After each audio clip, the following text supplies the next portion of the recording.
शुभ प्रभात बच्चों। कल शिक्षक दिवस था। आप लोगों की बहुत सारी शुभकामनाएं मिली। बहुत अच्छा लगा। मैं आपका बहुत बहुत आभार व्यक्त करता हूं, धन्यवाद देता हूं।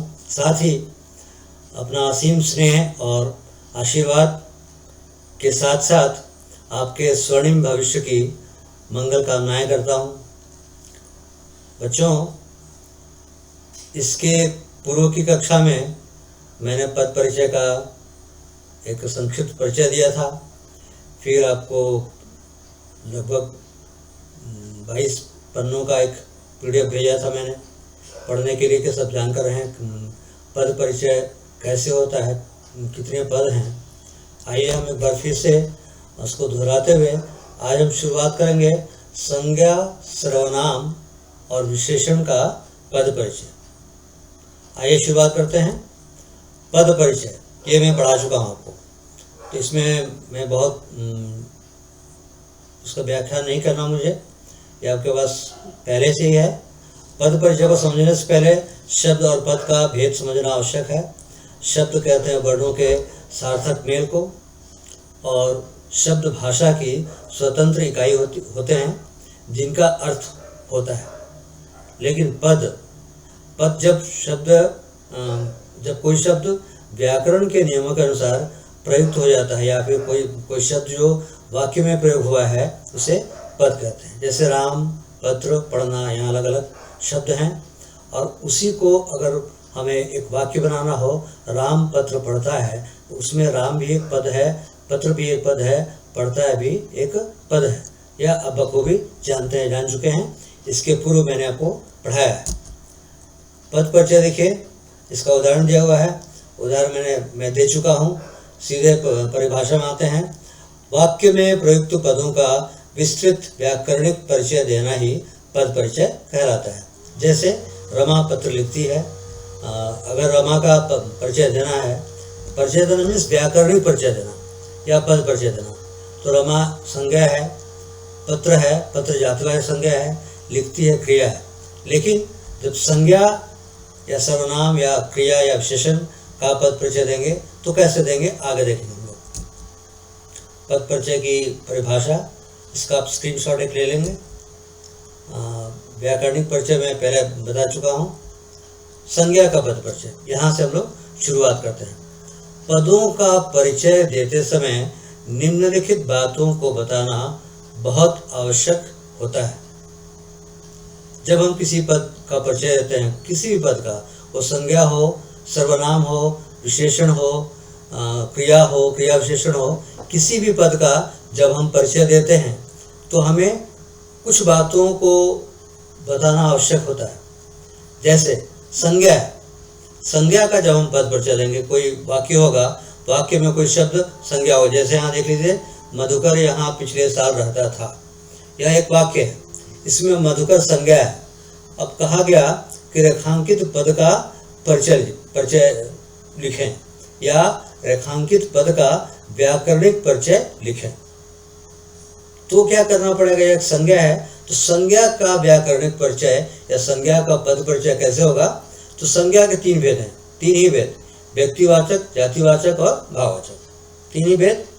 उसके बाद वो किस लिंग में है, पुल्लिंग है, स्त्रीलिंग है। वचन उसका क्या है, एक वचन है, बहुवचन है। कारक क्या है, कारक में है 8 कारक। इसकी जानकारी मैं दे चुका हूँ इसके पूर्व के PDF में।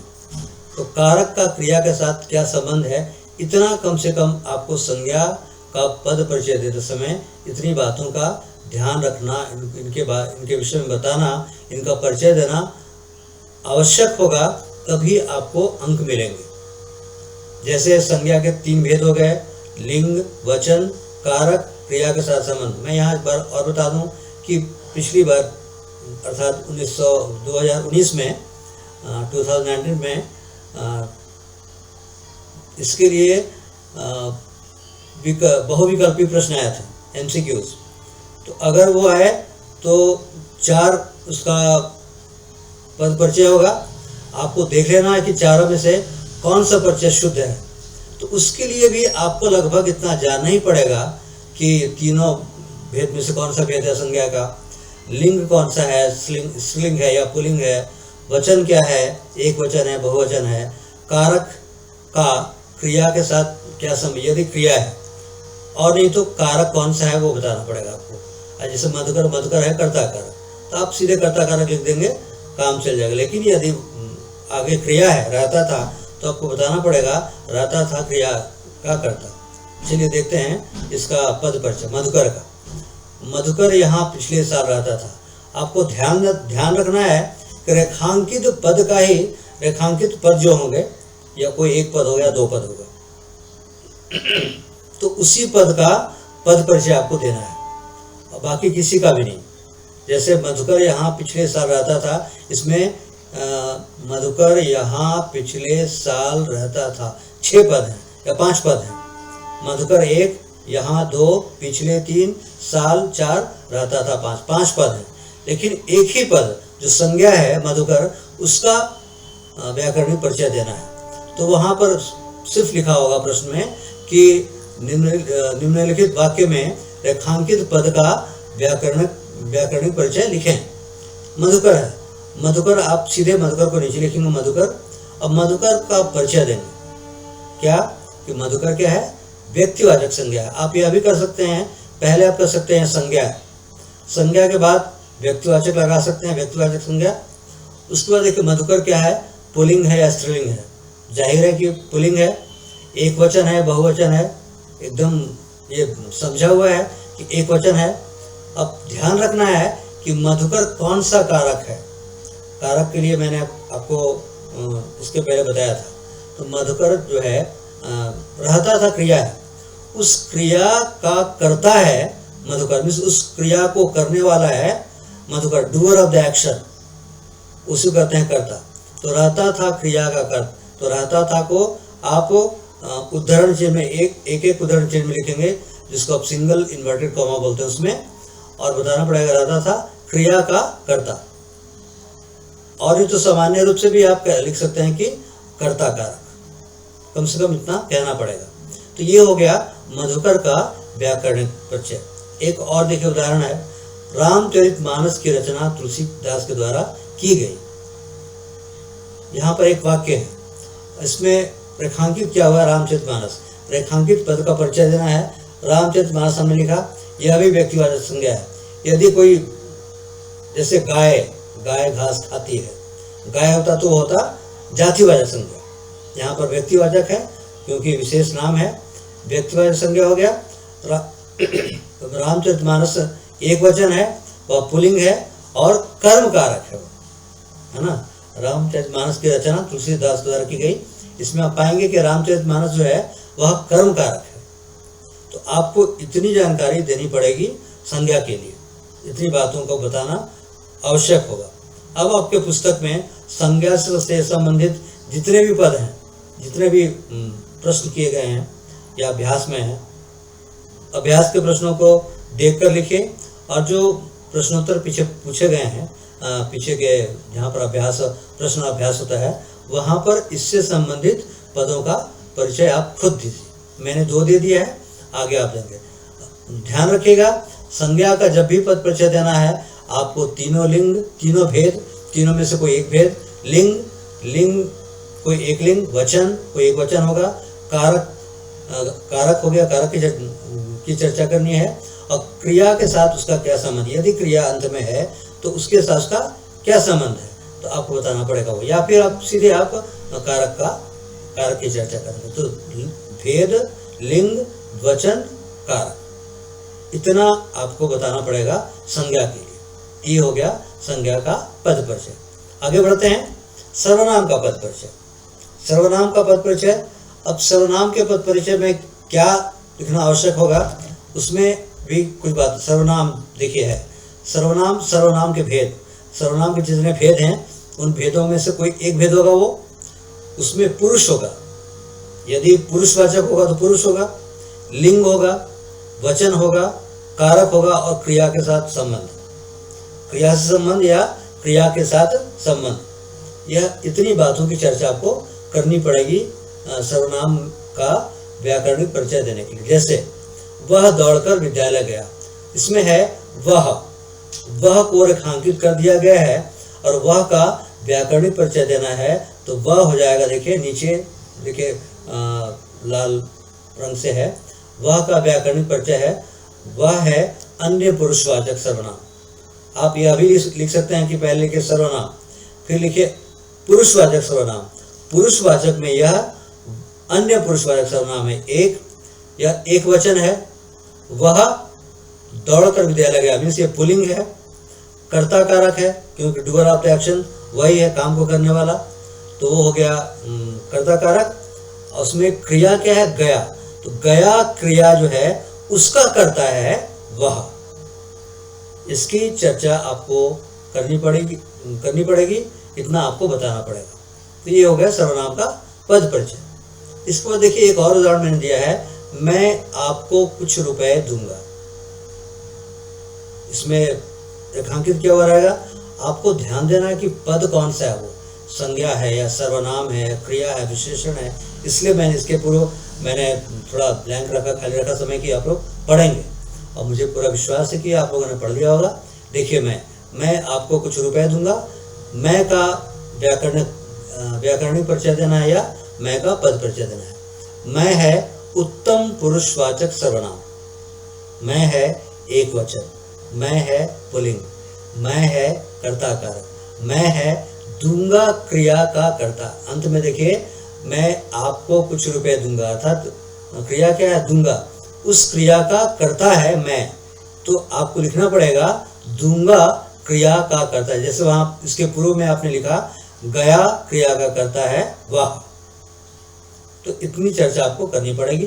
मुझे नहीं लगता कि आपको ज़्यादा दिक्कत होगी। बस इसका सूत्र याद रखना है, सर्वनाम के भेद, पुरुष, लिंग, वचन, कारक और क्रिया के साथ संबंध, इतना बस आप जानते रहेंगे तो आप उसका परिचय लिख लेंगे। बशर्ते आपको सर्वनाम पता होना चाहिए, सर्वनाम के भेद कितने हैं, कौन कौन से भेद हैं, कैसे भेदों का उदाहरण क्या है, वो आप अपने पुस्तक से देख लीजिएगा। मैंने यहाँ उदाहरण दे दिया है और कैसे इसका पद परिचय देंगे वह मैंने बता दिया है। ठीक है, सर्वनाम को हो गया। एक और देख लेते हैं आज, विशेषण का पद परिचय। इसके लिए किन बातों का होना आवश्यक है?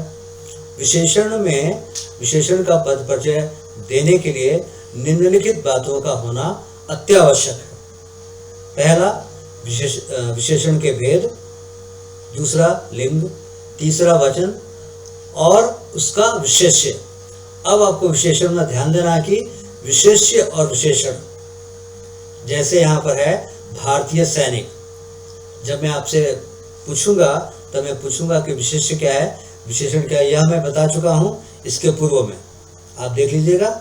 आपको बताना पड़ेगा कि यदि विशेषण है तो उसका विशेष्य क्या है। अभी मैं आपको बताऊंगा। देखिए एक उदाहरण है, भारतीय सैनिक रण क्षेत्र में वीरता दिखाते हैं। भारतीय को रेखांकित कर दिया गया है और आपसे पूछा गया है कि रेखांकित पद का व्याकरणिक परिचय दिए या फिर पद परिचय लिखिए।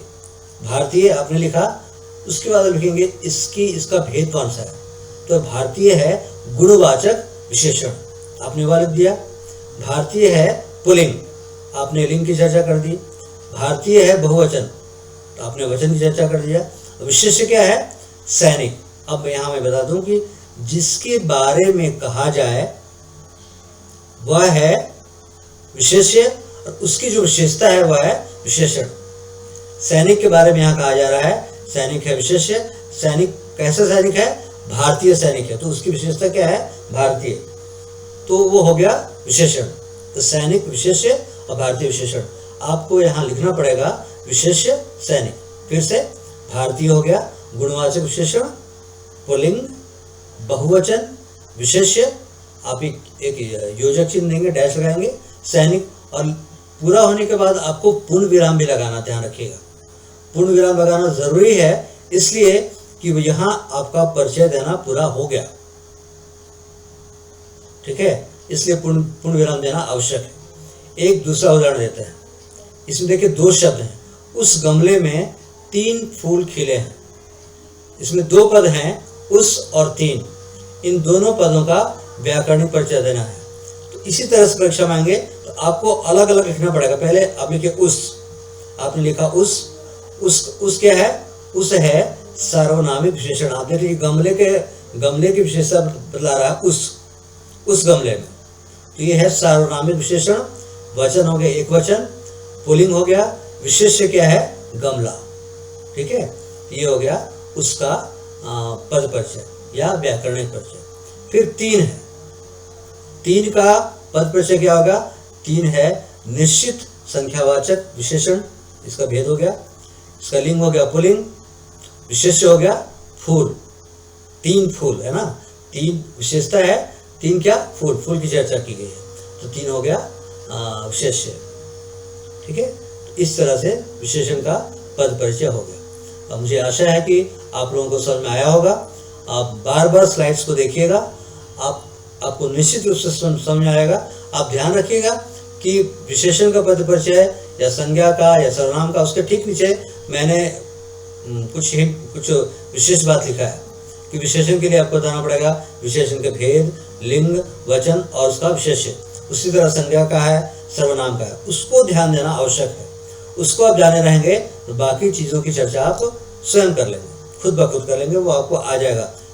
लेकिन आपको पूरी जानकारी रखनी पड़ेगी कि विशेषण, अगर विशेषण है तो विशेषण के कितने भेद हैं, कौन कौन भेद हैं, भेदों का उदाहरण क्या है, कैसे जानेंगे कि यही विशेषण है। अब जैसे हमने कहा गुणवाचक विशेषण, गुणवाचक ये कैसे जानेंगे? तो आप पढ़ेंगे विशेषण तो जान जाएंगे, क्योंकि आपने पहले से ही पढ़ा हुआ है विशेषण के बारे में, आप जानते हैं। आपको लगा देना है यहाँ पर गुणवाचक विशेषण, यहाँ पर अगला है सर्वनाम विशेषण। तो जो भी विशेषण हो, उसका जो भी प्रकार है आपको जान लेना है।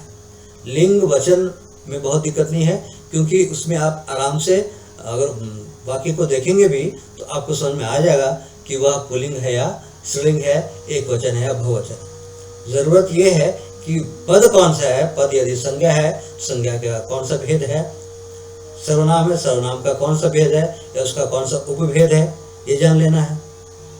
गुणवाचक जैसे विशेषण है, विशेषण का कौन सा भेद है, लिंग वचन और विशेष्य आप आराम से कर लेंगे। जरूरी ये है कि पदों का भेद, पहले पद को जानिए, पद के भेदों को जानिए। भेदों को पहचानने का तरीका जो है वो मैंने आपको दिया है, उसको उस PDF में देखिएगा, अच्छे से पढ़िएगा, एक बार आपको समझ में आ जाएगा। ठीक है, तो इसके साथ ही इसके बाद में एक गृह कार्य दे रहा हूँ। देखिए, गृह कार्य में है पाठ्य पुस्तक में दिए गए संज्ञा, सर्वनाम और विशेषण से संबंधित पद परिचय के 10-10 प्रश्नों को हल कीजिए। आप देखेंगे कि यदि आपके पुस्तक में उदाहरण दिया हुआ है, आप उदाहरण ही देखिए, देखकर ही बनाइए। 5 उदाहरण देकर बनाइए और 5 पीछे से प्रश्न लीजिए जहाँ पर प्रश्न किया हुआ है, तो आपको तुरंत समझ में आएगा कि मुझे कैसे हल करना है। तो 10 संज्ञा, 10 सर्वनाम और 10 विशेषण जब ऑनलाइन क्लास होगी उसमें मैं आपका यह गृह कार्य देखूंगा, इस पर आपको अंक भी मिलने हैं। दूसरा है क्रिया और क्रिया विशेषण का ध्यान पूर्वक अध्ययन, अच्छे से उसका अध्ययन, क्योंकि अगली कड़ी में मैं आपको क्रिया और क्रिया विशेषण बताऊंगा। तो दोनों पढ़कर रखिएगा, पहले से पढ़कर आएंगे तो आपको समझ में तुरंत आएगा। ठीक है, उसको याद कर लीजिएगा। और एक गृह कार्य में रिपीट कर रहा हूँ, कारक, लिंग, वचन और उनके भेदों को याद कर लेना, क्योंकि आपको इसके बगैर आप पद परिचय नहीं दे सकते। इस तरह से पद परिचय हो गया। हमने आज संज्ञा, सर्वनाम और विशेषण देखा।